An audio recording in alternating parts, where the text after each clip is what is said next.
Welcome back, everyone, for our public comment period. We're going to proceed with the public comment session. Just a few opening instructions we provided to each participant. Please tailor your remarks to the topic of today's briefing, the racial, gender, and ethnic disparities among victims of violent crimes. Please state your name for the record so that we can make sure it's included. Please note that the U.S. Commission on Civil Rights has a policy not to defame, degrade, or incriminate any person. Also, this comment period is a time for commissioners to listen, not to engage in questions or discussion with presenters. We appreciate your testimony and we're eager to hear it. You will have 5 minutes to speak, which will be measured by a timer. So please notice the box in front of you. It has 3 lights. When the light turns from green to yellow, that means 1 minute remains. And when the light turns red, you should conclude your statement. If you do not conclude, I will cut you off in order to allow other folks to speak. So just wrap up when you see that light, wrap up your thought. If you have not finished or would like to submit additional information, we encourage you to do so by mailing or emailing your written submissions to us at the address provided on your information sheet by Friday, December the 15th of this year. And while awaiting your turn, please sit in the numbered chair that corresponds to your ticket. In order to reduce time between speakers, we ask you to move forward you turn on your microphone before and go ahead and start after the last person has finished. If you need to step out briefly for any reason, just to use the restroom or otherwise, please let a staff person know and then you can be reseated. And a quick reminder, we have a licensed mental health professional available if you do need assistance. So please let a staff member know that you would like to speak with them and our staff will direct you to the appropriate place. So we'll go ahead and begin, starting with the person on my left. Can you hear me? All right. Thank you to the U.S. Commission on Civil Rights for holding this incredibly important briefing. My name is Kiara Johnson, and I'm the Executive Director of the National LGBTQ Task Force, the oldest rights and advocacy organization in the country. Here at the task force, we know that our history tells our story, but it also shapes our future. Unfortunately, history has shown us that across this country, LGBTQ+ people, particularly Black transgender women, continue to be disproportionately impacted by acts of violence. Reports show that transgender people in the United States face persistent and pervasive discrimination. In 2022 alone, people of color account for 81% of violence against known victims in the transgender community, and 59% of them are Black. Trans women are also disproportionately represented, as they have been in years past, also comprising 81% of the deaths recorded. It is undeniable that trans and gender nonconforming people in the U.S. and Latina and Black transgender women in particularly are disproportionately impacted, and this pattern shows no sign of stopping in 2023. The FBI started tracking hate crimes against transgender people in 2013. Since then, there have been 302 fatalities accounted for, with a large percentage being overwhelmingly Black, under 35, and killed with a firearm. Despite this high number of fatalities, we also know that a large percentage of these deaths are reported with inaccurate information relating to the victim's gender identity. This raises alarms about the extreme violence that folks are faced with and illustrates even more that stronger protections are essential. Transgender African Americans, according to research, are disproportionately impacted by violence among LGBT people. Among respondents to the 2015 U.S. transgender study, 44% of Black respondents reported being verbally harassed. More than half were sexually assaulted in their life. Another study of anti-LGBTQ violence found that 71% of homicides reported were people of color, 52% were transgender or gender nonconforming, and 40% were transgender women of color. This violence comes as lesbian, gay, bisexual, and transgender people are being targeted in the media, in events, and across state legislatures. States across the country have been advancing anti-LGBTQ legislation while simultaneously dismantling their gun protection laws. The result is a deadly environment where LGBTQ plus people must live in constant fear for their lives.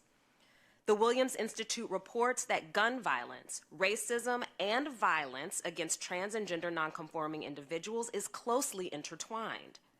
Guns are the most frequently used weapon in the murder of transgender people, especially at the hands of law enforcement. Nearly 3/4 of trans people killed in America from 2017 to 2022 were killed by a gun. Violence in law enforcement interactions, unfortunately, have been deadly. The Williams Institute also found that LGBTQ individuals and communities continue to face profiling, discrimination, and harassment at the hands of law enforcement officers. Notably, police abuse and misconduct were reported at higher rates by respondents of color and transgender and gender nonconforming respondents. This experience is echoed in data from the U.S. Transgender Survey, in which 61% of Black respondents experienced some form of mistreatment by the police, including being verbally harassed, physically or sexually assaulted.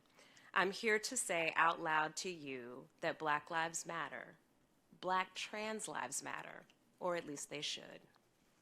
To keep families, our communities safe, lawmakers at every level must take action to prioritize legislation that protects communities from hate-fueled violence. And the first step is ensuring federal non-discrimination protections and policies extend to LGBTQ people and are updated to protect women, people of color, and LGBTQ folks in public accommodations. Transphobia is an aggravating factor of these violent crimes, and it must be taken seriously. In fact, it is quite literally life or death. As the Commission investigates violent crimes in America, the violence that queer and trans people endure daily should be included. And the Commission needs to look at race and gender and take them under its civil rights purview. Additionally, we urge the Commission to recommend LGBTQ sensitivity training for law enforcement and victim services to support victims and their loved ones appropriately and compassionately. This world will not be safe for any of us if we are unable to live our authentic lives free from violence and harassment. Thank you so much for your consideration. Thank you for your testimony. We'll go ahead and move on to the second speaker. Thank you. First, thank you for holding this hearing and for the opportunity to speak. My name is Maritza Etcabanez, and I am Vice President for Strategic Initiatives with Asian Americans Advancing Justice, AAJC. We're a nonprofit organization focused on federal policy advocacy to advance civil and human rights for the Asian American community. So I very much appreciate the Commission holding a hearing this spring focused on anti-Asian racism and the federal government response. We appreciate the spotlight presented by that hearing, where we and other community advocates were able to speak on the discrimination that Asian American communities have faced over time, but in particular in recent years connected to the COVID-19 pandemic.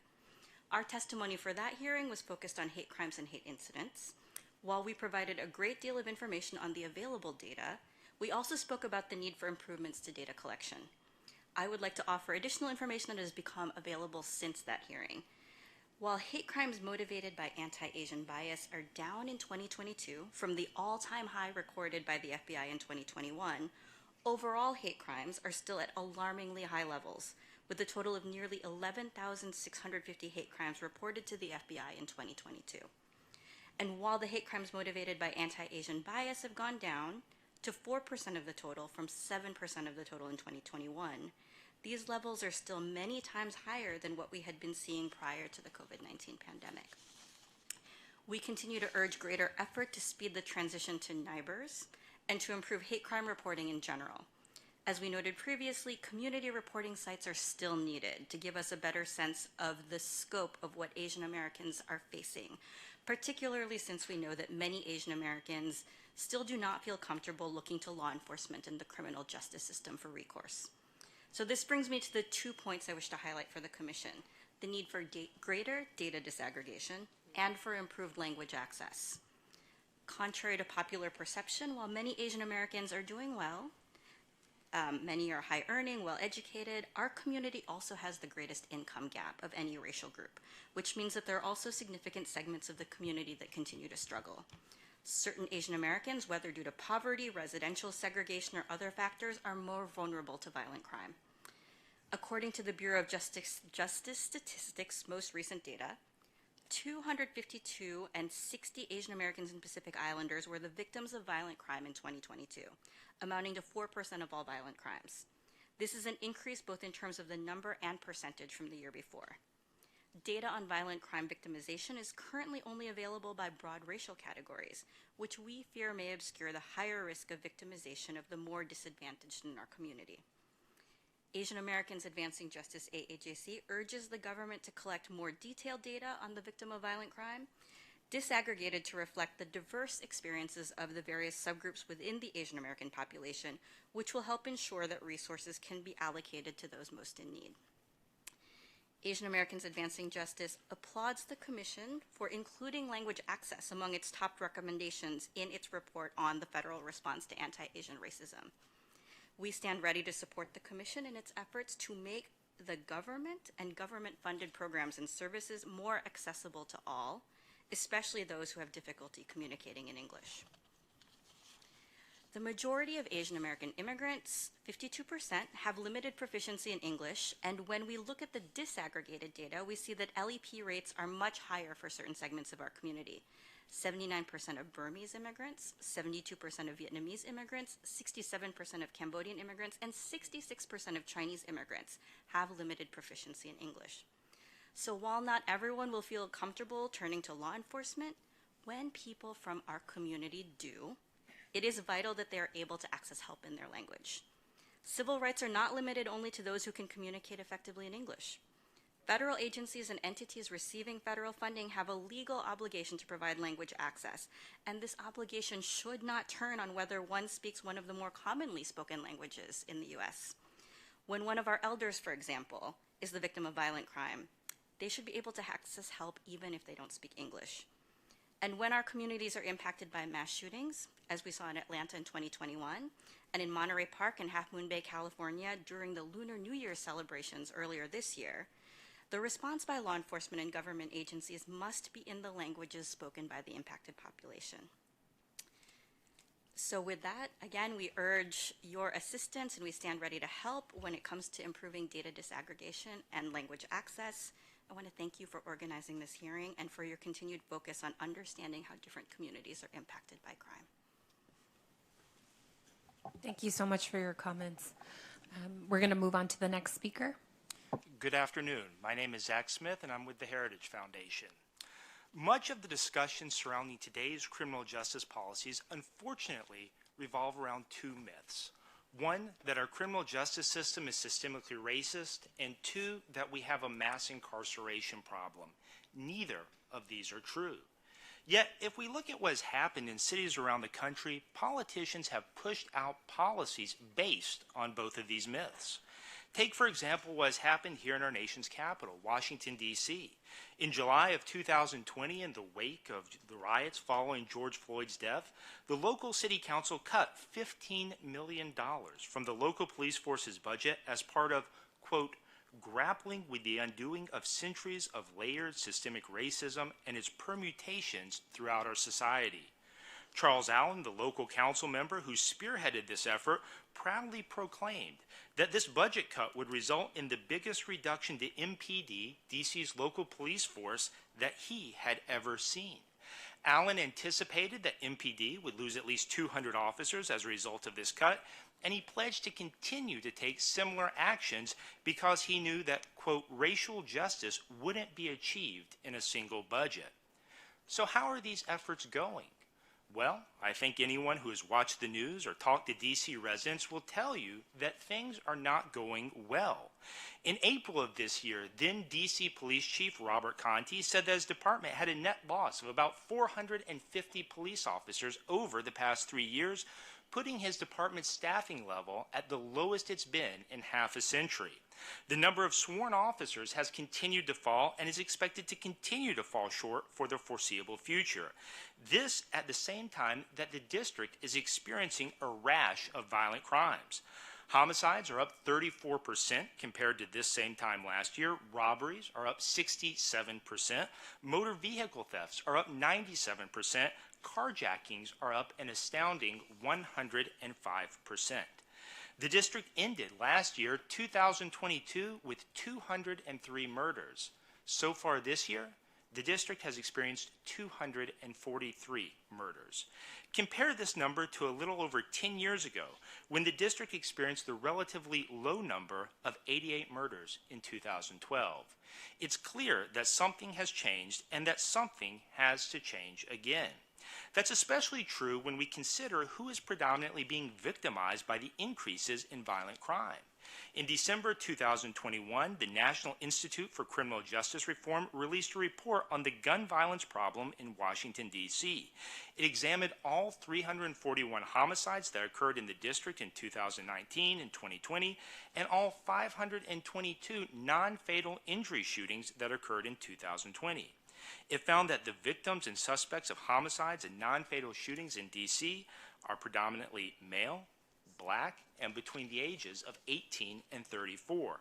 It further found that about 96% of victims and suspects in both homicides and non-fatal shootings were Black, despite Black residents comprising only 46% of the district's population. As the number of shootings and homicides have climbed, so too, tragically, have the number of young Black men who have been victimized by these crimes.